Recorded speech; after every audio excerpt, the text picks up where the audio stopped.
สวัสดีครับท่านผู้ฟังที่เคารพทุกท่านวันก่อนผมมีโอกาสไปแอวเมืองฝางพอบ้านพอเมืองก็เจริญรุ่งเรืองยิ่งนักก็มานึกถึงในอดีตที่ผ่านมาที่เมืองฝางเป็นเมืองร้างจนถึงสมัยเจ้าชีวิตอ้าวได้ส่งคนขึ้นไปฟื้นเมืองฝางขึ้นมาใหม่จนเจริญมาถึงปัจจุบันเรื่องราวมันเป็นจะใดวันนี้ผมจะเล่าถึงการสร้างเมืองฝางยุคใหม่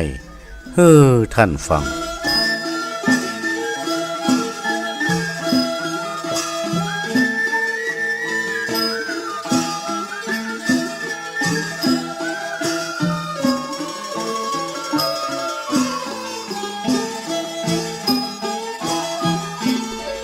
มีวันหนึ่งเจ้าหลวงเจียงใหม่เจ้าชีวิตอ้าว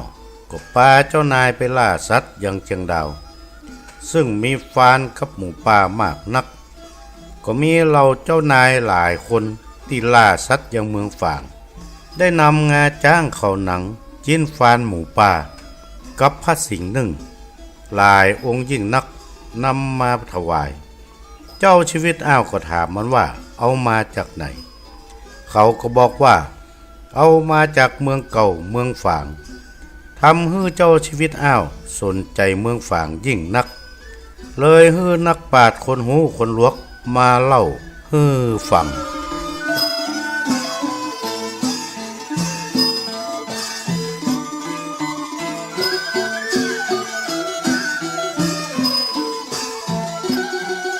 หลังจากที่หูว่าเมืองฝางเป็นเมืองเก่าสำคัญยิ่งนัก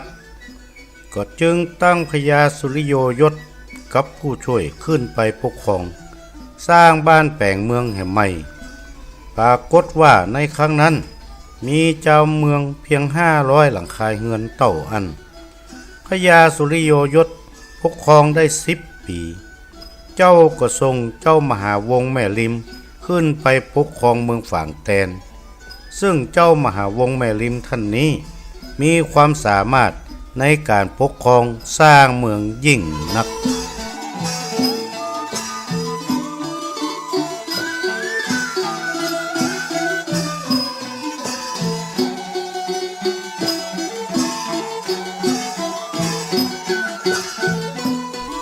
เจ้ามหาวงศ์แม่ริม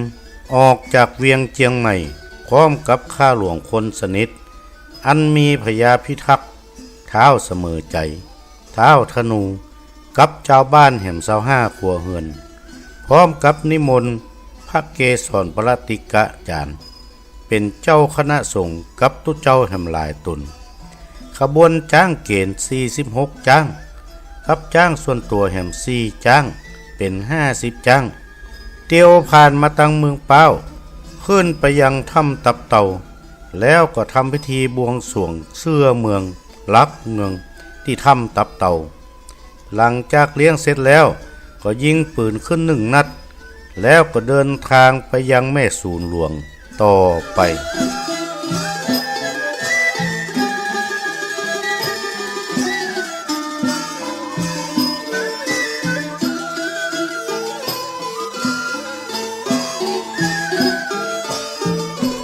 พอถึงแม่สูนเจ้ามหาวงศ์แม่ริมก็ทำบุญตักบาตรเกณฑ์คนแปลงต่างจากแม่สูนไปถึงเวียงฝางพอถึงแล้วก็ทำพิธีสืบชะตาห้องขวัญยังเมืองฝางตีหั่นหลังจากขึ้นครองเมืองฝางแล้วเจ้าก็กำหนดไว้ว่าพอใจกูคนที่อายุ18-60 ปีต้องมีปืนมีดาบติดตัวมีเฝ้าใส่ปืนนัก1 ปันลูกปืนเป็นจืนคนละ100 ลูกแต่ละแคว้นคือเกณฑ์คนมาตรวจเมืองฝางเป็นหมู่ละ10 คนกูวัน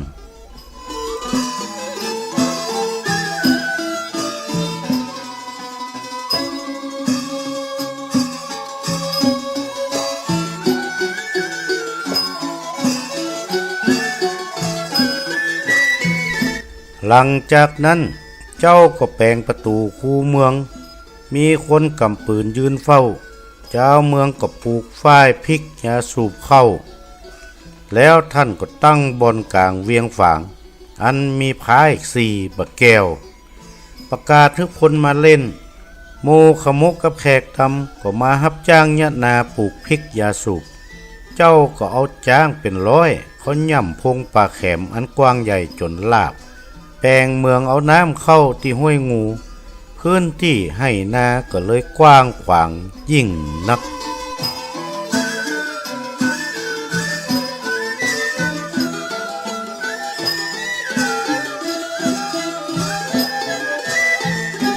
เจ้าบ้านต่างเมืองจากเมืองเป้าเจียงดาวละปูนเจียงไฮเจียงแสนเจียงตุงเจียงของเมืองปั่นเมืองสัตว์ไต้ใหญ่ม่านอินเดียก็ป้ากันลังไหลมาเมืองฝางเพื่อทำสวนไร่นาพ่องก็มารับจ้างพ่องก็มาเล่นการพนันเมืองฝางเลยม่วนเงินสันเล่ายิ่งนักไผใครเล่นไพ่สี่ก็ฮือเล่นไผใครเล่นไพ่เก้าก็ฮือเล่นแล้วแต่ชอบใจใครต้มเหล้าเจ้าก็ฮือต้มขายเก็บภาษีเข้าเมืองฝางมั่งคั่งยิ่งนักเจ้าเมืองก็เพิ่มขึ้นจากการมารับจ้างของหมู่แขกหิงจากับหมู่ขมุกับหมู่ที่เล่นพายเสี่ยงแล้วก็บ่ยอมปิกบ้านเลยกลายเป็นคนเมืองฝางไปโดยปริยาย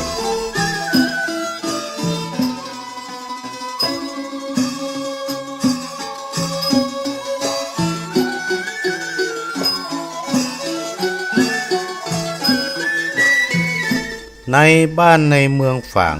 ปอดจ่ายสปายปืนเตี้ยวแอวกันทั่วเมืองหากมีเหตุร้ายอันใดก็ฮื้อยิงปืนขึ้นกูคนก็จะป้ากันไปตามเสียงนั้นส่วนหมู่กระเทยกลัวปืนผาหน้าไม้มายอมสปายติดตัวเจ้าก็เกณฑ์ไปต่ำเฝ้าคนละ10,000ปั้นจืนหรือตะกัวฮื้อเป็นลูกปืนคนละปันลูกต่อเดือน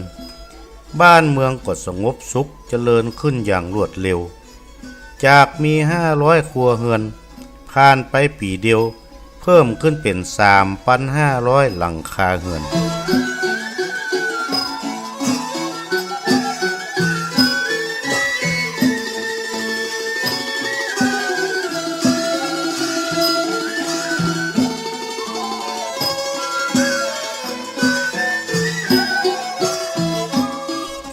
ท่านผู้ฟังที่เคารพครับจากการเปิดบ่อนเสรีพกพาอาวุธตามใจชอบทำให้เมืองฝางอย่างกำหนังคาร์บอยในสมัยลีโก้จังโก้ในระยะเพียง8 ปีประชากรเมืองฝางก็เพิ่มขึ้นเป็น 8,000 กว่าคนที่ประชากรเพิ่มขึ้นส่วนมากก็จะมาจากการรับจ้างและแห่มส่วนหนึ่งก็มาจากหมู่เล่นการพนันแล้วบ่ยอมปิกบ้าน